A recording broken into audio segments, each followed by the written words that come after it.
All right, here comes another Fox News alert because his ship has come in. Well, almost. We await the arrival of the accused Benghazi terror suspect. A senior U.S. official tells Fox that Ahmed Abu Khattala is due in D.C. in a matter of days.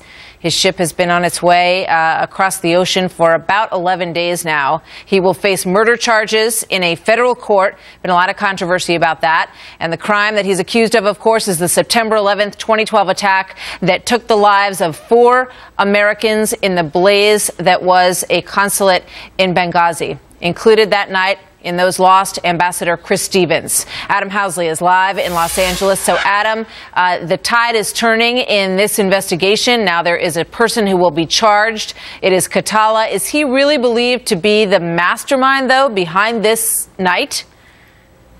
Well, it really depends who you talk to, Martha. When you talk to the administration, they've touted this as being a big get for them, as being a big win for them as well. But when you talk to those who have direct knowledge of this ongoing investigation from the very early days, they'll tell you that Khattala really wasn't that big of a deal at all. In fact, they'll tell you that 21 months after this attack that killed Ambassador Stevens and 3 other Americans, if Khattala is the only one they have, then it's been a loss for the United States. Now, despite the president's promise to stay focused on hunting down those responsible for the 2012 attack, and despite this recent arrest as a major takedown, sources say little's been done to arrest others responsible, more powerful subjects, and actionable intelligence on these suspects at times has been completely ignored or held. Now, according to multiple sources on the ground, including some with direct knowledge of the operations to identify and hunt the Benghazi suspects, the recent capture of Ahmed Abu Khattala was an easy one. One of them telling us, quote, "He was low-hanging fruit. We could have picked him up months and months ago. There was no change or urgency to do this now." Martha, these men and women who are on the ground, who've been there really since the beginning, or at least have direct knowledge of the hunt since the beginning, really don't get political. But with this arrest, there's been several that have told us, you know what, this really does smell of politics, Martha. Yeah, it's fascinating, because as you say, he was out there and seemed to be fairly accessible for some time. So there's a certain irony in that.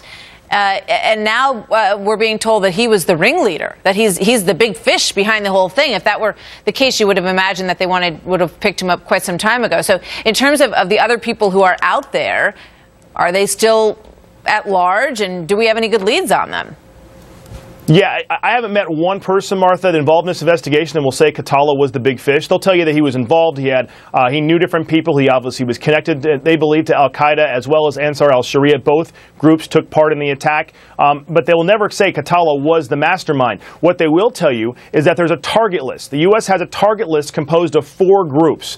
And in those 4 groups are split up in different, obviously in different areas. We don't want to give those actual groups out to the bad guys who might be watching this. But they will tell you that these 4 groups have been identified, have been known about, have been followed. Actionable intelligence has been out there for months and months, and nothing has been done. They want to know why some of these main suspects have not been picked up. And they also want to know why there haven't been harder questions asked about the landlord that had the U.S. Both U.S. facilities. He is somebody that some of these men believe is much more involved than it's been let on. And as you know, Martha, again, this investigation still is going on, but a lot of these men that are under investigation, a lot of these suspects have been out there, and we've known where they are, and yet they have not been picked up. And the only person we have right now, really, is Khattala. I guess the proof will be in how vociferously he's questioned and whether or not this starts a tumble that leads to some of these other people, because the pressure is on now for that to happen with this arrest. We'll see if it indeed does. Adam, thank you so much. And Martha, yeah, go ahead. Yeah, Martha, we've known where some of these guys are. We had actionable intelligence January after the attack. We had audio and visual on these guys and did not go after him. And one hunt person, I won't try to give up who he works for, told me he had eyes on who he believes is the mastermind and was told to no go. Incredible. Adam, thank you very much. Great reporting.